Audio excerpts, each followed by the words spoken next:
ദിവസത്തെ ദൗത്യമെന്ന് പറഞ്ഞു പോയി. 9 മാസങ്ങളിലേക്ക് നീണ്ട കാത്തിരിപ്പ്. അനിശ്ചിതത്വങ്ങൾക്കൊടുവിൽ നാസയുടെ ബഹിരാകാശ സഞ്ചാരികളായ സുനിത വില്യംസും ബൂച്ച് വിൽമോറും ഭൂമിയിലേക്ക് പറന്നിറങ്ങി. മെക്സിക്കൻ ഉൾക്കടൽ സഞ്ചാരികളെ മടിത്തട്ടിലേക്ക് സ്വീകരിച്ചു. മുൻകൂട്ടി നിശ്ചയിച്ച പ്രകാരം ഇന്ത്യൻ സമയം പുലർച്ചെ 3:27 സ്പ്ലാഷ് ഡൗൺ. ബഹിരാകാശത്തു നിന്നും പറന്നെത്തുന്ന സുനിത വില്യംസിനെയും സംഘത്തെയും സ്വീകരിക്കാൻ 17 മണിക്കൂറുകൾ നീണ്ട കാത്തിരിപ്പിലായിരുന്നു നമ്മുടെ ഭൂമി മാതാവും മക്കളും എന്ന് പറയണം. ആശ്വാസം, ആഹ്ലാദം, സന്തോഷം. ഇന്ത്യൻ സമയം പുലർച്ചെ 3:30 മെക്സിക്കോ ഉൾക്കടലിൽ പേടകം പതിച്ചു. പിന്നാലെ സുനിതയെയും വിൽമോറിനെയും മറ്റു 2 പേരെയും കരയിലെത്തിച്ചു. ചരിത്ര മുഹൂർത്തം നാസ ലൈവ് സ്ട്രീം ചെയ്തു. ഇത് കാണാൻ ഉറക്കമൊടിഞ്ഞു കാത്തിരുന്ന മലയാളികളും ഇന്ന് സോഷ്യൽ മീഡിയ ലോകത്ത് വലിയ ചർച്ചയാണ്. പച്ച മലയാളത്തിൽ ലൈവ് സ്ട്രീമിലൊക്കെ കമന്റുകൾ നിറഞ്ഞു. ഒന്ന് കണ്ടിട്ട് വേണം ഉറങ്ങാനെന്നും അടിച്ചു കയറി വാ വേഗമെന്നും പലരും കുറിച്ചപ്പോൾ പ്രാർത്ഥനകളും നാട്ടിലെ ക്ലബ്ബുകളുടെ പേരിലുള്ള ആശംസകളുമായിരുന്നു രസകരമായ മറ്റു കമന്റുകൾ. കാത്തിരുന്ന് ക്ഷമകെട്ടവർ പറപ്പിച്ചു വിടുവാപ്പ എന്നും വിജയകരമായി ലാൻഡ് ചെയ്തതോടെ ലൂസ് അടിക്കട എന്നും കമന്റുകൾ നിറഞ്ഞു. വെളുപ്പിനെ വന്നതല്ലേ, ഇച്ചിരി കടുങ്കാപ്പി എടുക്കട്ടെ എന്നായിരുന്നു സ്നേഹവും കരുതലും നിറഞ്ഞ മറ്റ് അന്വേഷണങ്ങൾ.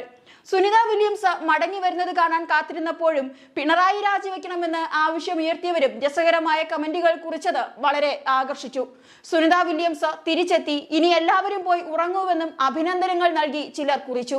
എന്തായാലും സംഗതി ഉഷാറായി നടന്നു. പക്ഷേ സുനിത വില്യംസിനെ രക്ഷിച്ചത് നമ്മുടെ തന്നെ കൽപ്പന ചൗളയാണ് എന്ന് പറയേണ്ടി വരും. കാരണം എന്താണ്? എന്തുകൊണ്ടാണ് 8 ദിവസത്തെ ദൗത്യത്തിന് പോയി ബഹിരാകാശ നിലയത്തിൽ കുടുങ്ങിയ സുനിതയെയും ബൂച്ച് വിൽമോറിനെയും നാസയ്ക്ക് പെട്ടെന്നൊന്നും തിരികെ ഭൂമിയിലെത്തിക്കാൻ കഴിയാതിരുന്നത്? ചിന്തിച്ചിട്ടുണ്ടോ? എങ്കിൽ അതിന് ഒരു ഉത്തരമേയുള്ളൂ: കൽപ്പന ചവളയ്ക്കുണ്ടായ ദുരന്തം. ബഹിരാകാശ യാത്രികരുടെ സുരക്ഷ, അത് കാരണം നാസയ്ക്ക് മുന്നിലുണ്ടായിരുന്നത് ലോകം നടുങ്ങിയ വലിയൊരു ചലഞ്ചും കൊളംബിയ ദുരന്തവുമായിരുന്നു. ഈ ദുരന്തങ്ങൾ തന്നെയാണ് ബഹിരാകാശ പര്യവേഷണങ്ങളിൽ സുരക്ഷയെക്കുറിച്ചുള്ള നാസയുടെ സമീപനത്തെ പോലും വളരെ അധികം സ്വാധീനിച്ചത്. കൊളംബിയ ചലഞ്ചർ ദുരന്തങ്ങളിൽ നിന്ന് പഠിച്ച പാഠങ്ങൾ സുനിതയുടെയും ബൂച്ച് വിൽമോറിന്റെയും തിരിച്ചുവരവ് വൈകിപ്പിക്കാനുള്ള നാസയുടെ തീരുമാനത്തെ വളരെയധികം സ്വാധീനിച്ചു എന്ന് തന്നെ പറയണം. അവരുടെ ജീവൻ രക്ഷിച്ചതും ഈ 2 ദുരന്തങ്ങളും തന്നെയാണ്. നാസ അഡ്മിനിസ്ട്രേറ്റർ ബിൽ നെൽസൺ തന്നെ ഇത് സമ്മതിച്ചിട്ടുമുള്ളതാണ്. ലോകത്തെ മുഴുവനും, പ്രത്യേകിച്ച് ഇന്ത്യയെ തീരാവേദനയിലാഴ്ത്തിയ ദുരന്തമായിരുന്നു കൊളംബിയ ദുരന്തം. 2003 ജാനുവരിയിൽ പറന്നുയർന്ന കൊളംബിയ ദൗത്യം 2 ആഴ്ച പിന്നിട്ട് 2003 ഫെബ്രുവരി 1 ഭൂമിയിൽ തിരിച്ചിറങ്ങുന്നതിനിടെ ദുരന്തം ചിറകുവിരിച്ചിറങ്ങി. വാഹനത്തിലുണ്ടായിരുന്ന ഇന്ത്യയുടെ കൽപ്പന ചൗള ഉൾപ്പെടെയുള്ള 7 യാത്രക്കാരുടെ ആകാശ സ്വപ്നങ്ങളായിരുന്നു അവിടെ പൊലിഞ്ഞുപോയത്.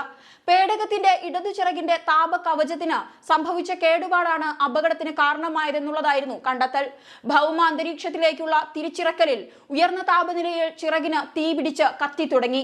ഭൂമിയിൽ നിന്ന് 2.5 ലക്ഷം അടി മുകളിൽ ശബ്ദവേഗത്തിന്റെ 23 ഇരട്ടിയിൽ സഞ്ചരിക്കുകയായിരുന്ന കൊളംബിയ തകർന്നു തുടങ്ങി. മിനിറ്റുകൾക്കു ശേഷം കൊളംബിയ ഒരു അഗ്നിഗോളമായി കത്തിയമർന്നു.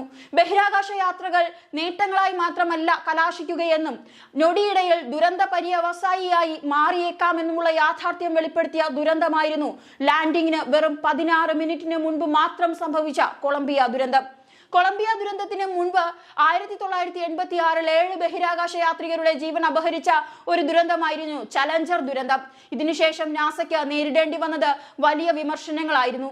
ഇടതു ചിറകിലെ പ്രശ്നം യാത്രക്കാരെ അറിയിച്ച് വേണമെങ്കിൽ പരിഹാരം ഉണ്ടാക്കാമായിരുന്നെന്നും അതല്ലെങ്കിൽ കൊളംബിയ ദുരന്ത സംഘത്തിന്റെ 2 ആഴ്ച കൂടി ബഹിരാകാശത്ത് നിർത്തി പിന്നീടുള്ള ദൗത്യമായ അറ്റ്ലാന്റിസിന്റെ സഹായത്തോടെ അറ്റകുറ്റപ്പണികൾ നടത്താനും നാസയ്ക്ക് അവസരമുണ്ടായിരുന്നുവെന്നും അന്ന് വിദഗ്ധർ ചൂണ്ടിക്കാട്ടിയിരുന്നു. ബഹിരാകാശ പര്യവേഷണങ്ങളിൽ നാസ പരിഹരിക്കേണ്ടിയിരുന്ന കാര്യമായ പോരായ്മകൾ ഈ സംഭവങ്ങൾ എടുത്തു കാണിക്കുന്നതായിരുന്നു.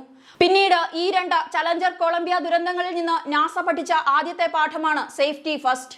ഇതിനെ തുടർന്ന് തങ്ങളുടെ സുരക്ഷാ പ്രോട്ടോളുകളെ തന്നെ പുനർനിർമ്മിക്കുകയായിരുന്നു നാസ.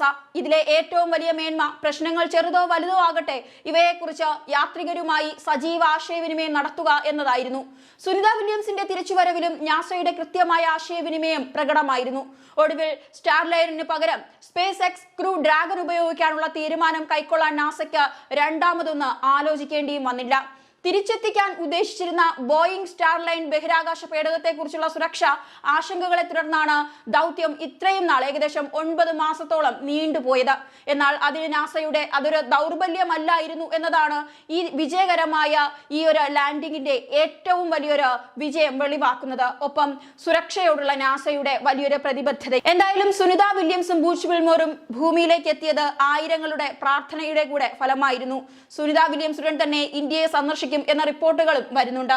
ഗണപതി ഭഗവാനെ ഏറ്റവും കൂടുതൽ ആരാധിക്കുന്ന ഒരു ഭക്ത കൂടിയാണ് താനെന്ന് സുനിത വില്യംസ് നേരത്തെ വെളിപ്പെടുത്തി.